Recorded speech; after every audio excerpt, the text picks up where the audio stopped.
we are joined by our race-winning driver, Chase Elliott, driver of the number 9 Hooters Chevrolet for Hendrick Motorsports. If you have a question for Chase, go ahead and raise your hand. We'll get a wireless mic to you. We'll start with Justin and go to Bob. Justin Schuler, kicking the tires. It's been almost 32 years since Hooters been in victory lane. So what does it mean for you? Because you obviously have not just a loyal fan base, but a lot of loyal business partners on the business side of it too.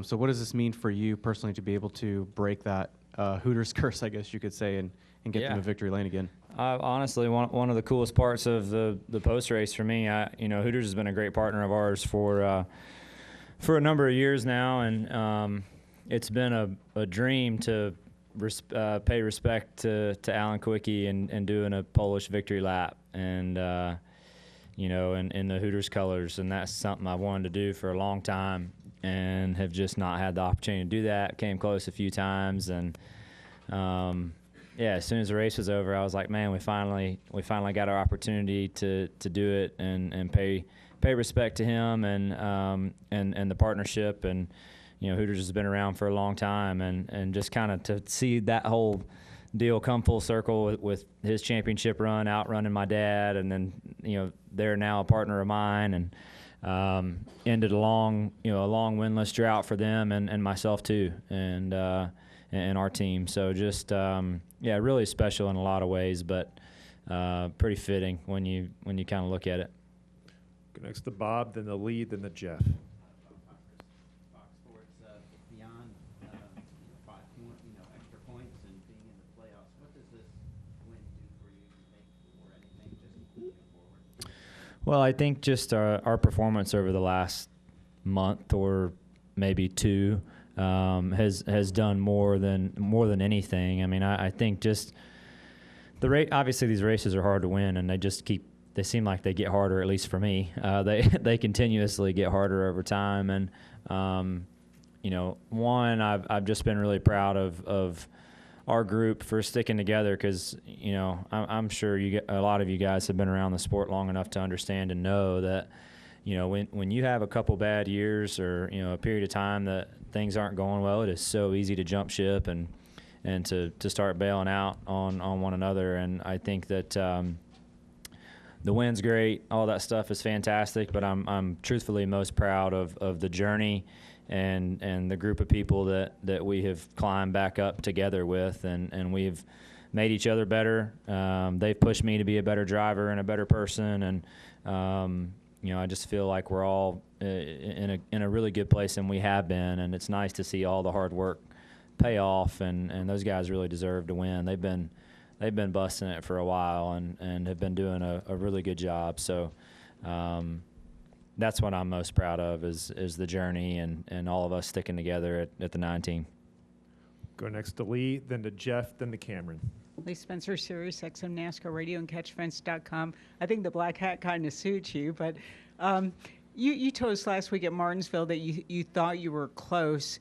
It just seemed, the momentum just seemed to be kind of building for this team. Did you kind of feel that too?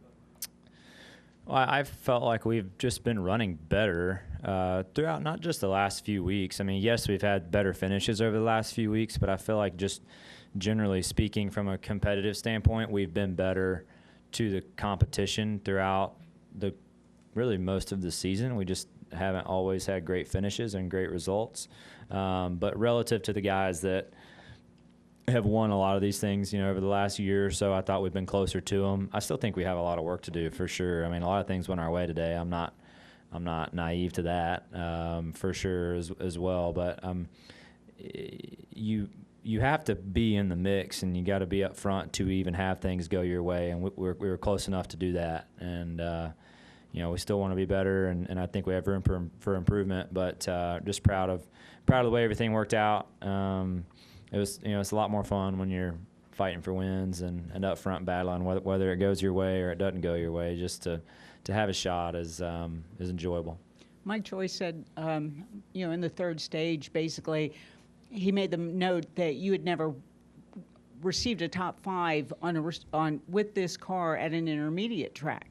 And that just seems so bizarre because we're so used to you running up front. And even Alan was kind of like surprised at that stat. And then not just to get a top 5, but to get a win here. How satisfying is that? Yeah, I mean, like I said, just I thought yesterday throughout practice, Texas is a place that your car has to have some comfort because it's just really an uncomfortable racetrack, especially into turn 1 and the surface and the tire and all that stuff is just, it's really hard to get a hold of and it's really heat sensitive and all those things. So I just thought that our car had more comfort that I remember it having in on a practice day going into the weekend. So I had obviously a terrible qualifying lap and believe it or not, I was actually optimistic going into the day. I thought that our car was solid, but as I was kind of thinking about it yesterday, I've qualified that bad and not known why. So at least I had an understanding of what I did wrong, and I think that is that's a step, and you got to understand what the issue is before you can so you can fix it. Yep. Go next to Jeff, then to Cameron, then to Caleb. Chase, you've been very open about the journey with this car for your team and the process of getting better. How do you avoid letting self-doubt creep in about your own performance and Sorry, pushing? I was looking for you. Oh, sorry. Hi. How do you avoid self-doubt creeping in and pushing that away and not being like, well, maybe it's just me, and maybe it's not this car? Like, how do you not let that seep in? Yeah, it's obviously very tough, and I think as the longer it goes and the more ways you find to either not run good or lose races, it can make it tougher. But to me, honestly, this journey and everything about today is really a credit to the guys that sit in our meetings on Monday mornings in the 9 room, and that starts with Alan. And as I mentioned a second ago, it's really easy when things go bad to jump ship and go do something different, or for those guys to go elsewhere. It just is, and it happens a lot. But it's been a extremely important thing to me, and fortunately to our entire group, to try to climb this mountain again together and try to get back to where we need to be as a group. We're not all together, but a lot of us are still there that have been on our team for most of my 9 years, and that's pretty special. So I look at it as a credit to them, because I think they've made me better and they've pushed me to be better, helped me identify some of my faults and some of my bad habits, and been patient with me as I've addressed them. Or at least started to. And again, as I referenced a second ago, I think I have still work to do, no doubt. We had a lot of stuff go our way today, but we've been back in the mix more often, and that is certainly progress, and I think that is worth being proud of.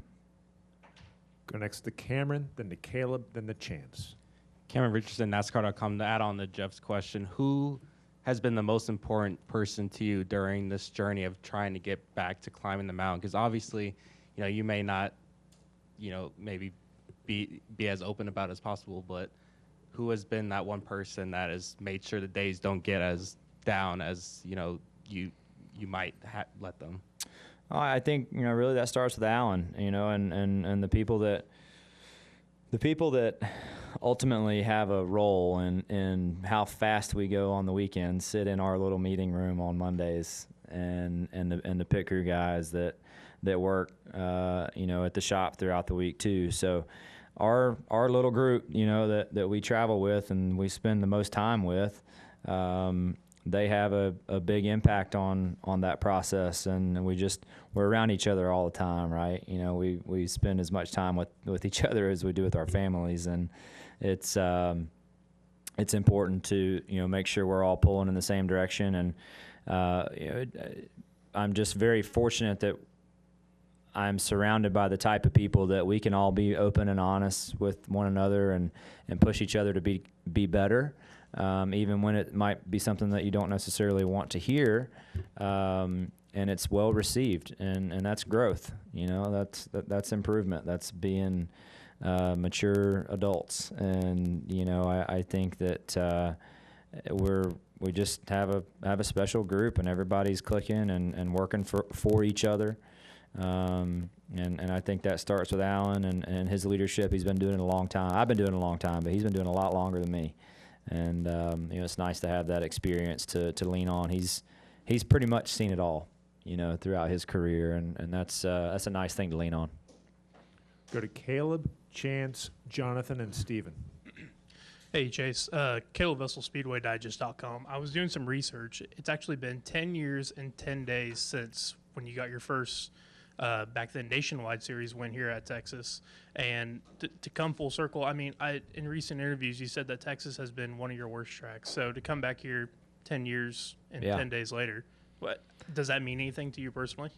Oh, well, it's been a long time. It was 10 years ago. I guess we're all getting older, but yeah, it's crazy, just how fast time goes by. I mean, honestly, that's what it tells me more than anything, is just how quick time goes. But yeah, I remember it like it was yesterday. I remember the last run of the race and moving up to the middle lane. Had no idea what I was doing, but it felt grippy. And next thing you know, we're passing Kevin and racing Kyle Busch for the win, and had absolutely no clue what was going on, and was running oftentimes better that way than you do when you try to think about it more. So, yeah, just time flies, but that was a special year, and really the success that year that started here probably led to some of the opportunities and partnerships that we had going into 16 and beyond. So it was certainly a big deal for everybody that was involved, and a lot of the same folks are today.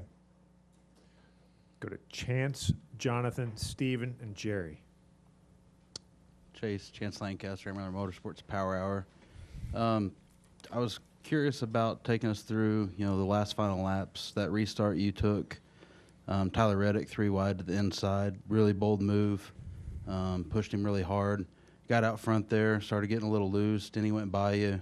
Then, his lead started growing to 5-6 car lengths. You said you were a little tighter at that point.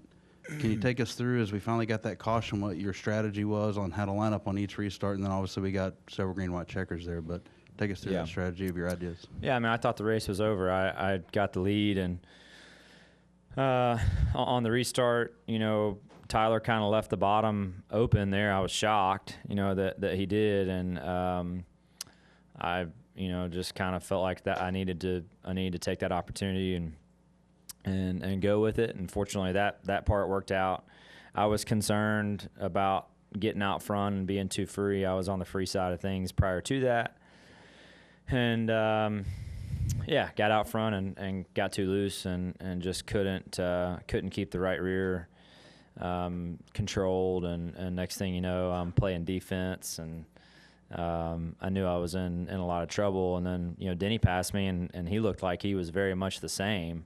And I was like, man, well, maybe I can run behind him and get myself back tight again, and this might be a good thing, and I was starting to creep up to him a little bit, saw him making a couple of mistakes similar to what I was doing. And then the caution started falling, and we had another opportunity, and as I mentioned a second ago, certainly had things go our way with whenever the caution fell and having the lead, and the pushing and shoving that went on was in our favor on the closing restart. So yeah, it was fun to be a part of it. Like I said, you got to be in the mix to have a shot, and you got to be in the mix to have things go your way. So nice to be in those front couple rows and be able to have a chance. Jonathan, Steven, and Jerry. Jonathan Field, the racing experts. You spoke about the relationship with Alan, with the team. I mean, going back 2016, how has it evolved since day one? Oh, gosh, about as much as it possibly could. I mean, I was, 20 or 21, when we started, and, Alan had been doing it for a long time at that point, so he's kind of watched me age and get older through, an important part of your life there, through your 20s, and having that professional relationship with him has been it's been great, because he's just test. Yep, we're back. He's just the kind of guy that he just keeps things right where they need to be, and it's very easy to get up and it's easy to get down, and he just keeps things right where they need to be to all do our jobs and make sure we're focused on the things we need to be focused on. So really appreciative of that. I've learned a lot from that approach, and it's been, we've gotten to know each other a lot better over the years, and our certainly our personal relationship has grown quite a lot, and admire him and appreciate him sticking with me, and being willing to fight through this journey and our struggles, and we can be open and honest and talk about why we were bad, or what I did wrong or what he did wrong, and we can look each other and be like, all right, let's go back to work, and that's just kind of how it is. So I'm thankful for that, because it's that's an important thing in this world to have when you're in this competitive environment. Steven? Steven Stump, frontstretch.com. Chase, part of what got you back into the game after starting kind of in the mid-pack was running long and having that caution in the first stage.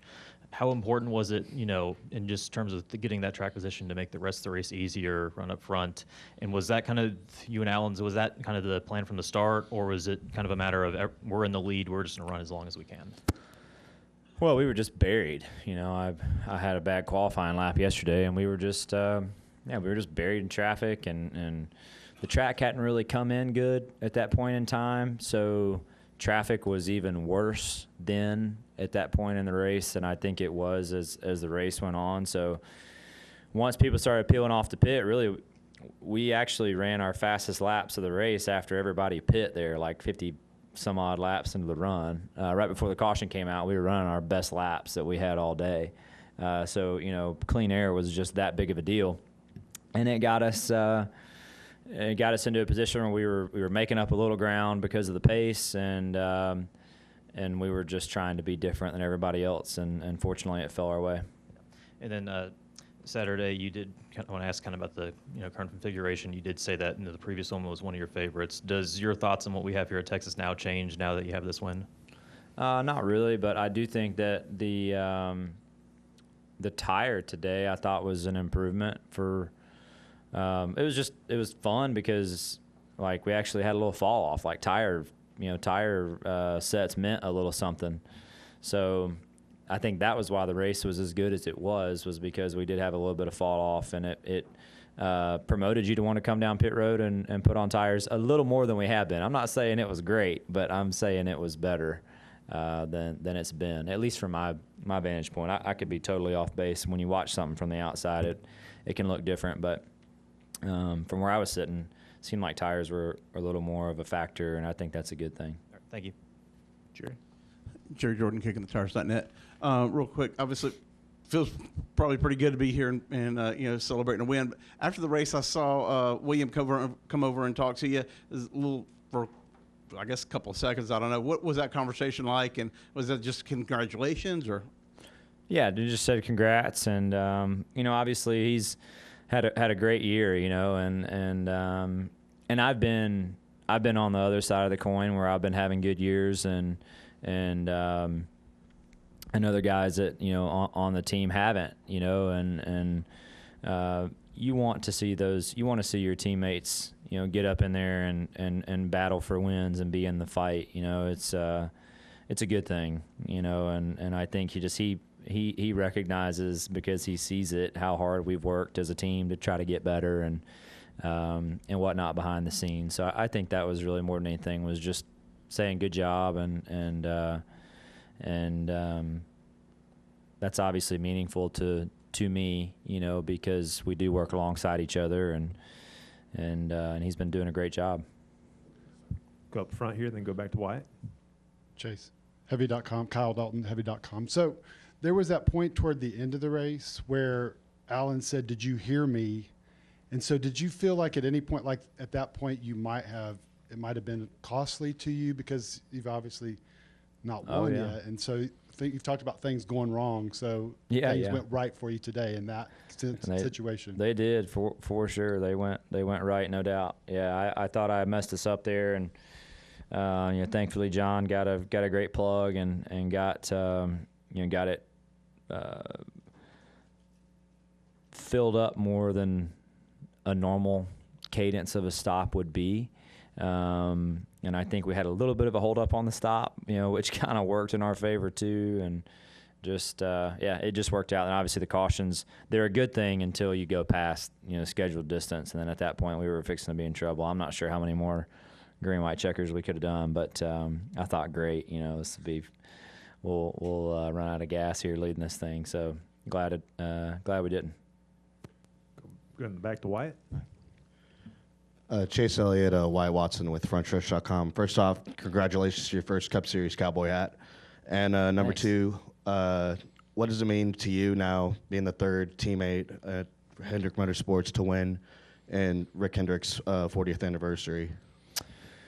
Yeah, just nice to contribute, really more than anything. Just nice to feel like you're helping out, not just winning, not just putting, banners on the wall, but pushing the team and the company to be better. I mean, that's the wins are nice, and for sure you have to enjoy them because, man, they're hard to get. And, has certainly made me enjoy these moments more and try to just slow down and embrace it because it's what you work for every week. And but from a team perspective and the 40th and for Rick and just appreciative of him for sticking with me and continuing to believe in me and to make sure that I know that, and he does a great job of that, and I'm grateful for it. But glad I can contribute and we can contribute as a team to the company as a whole, and that's a lot more fun, when you're doing that.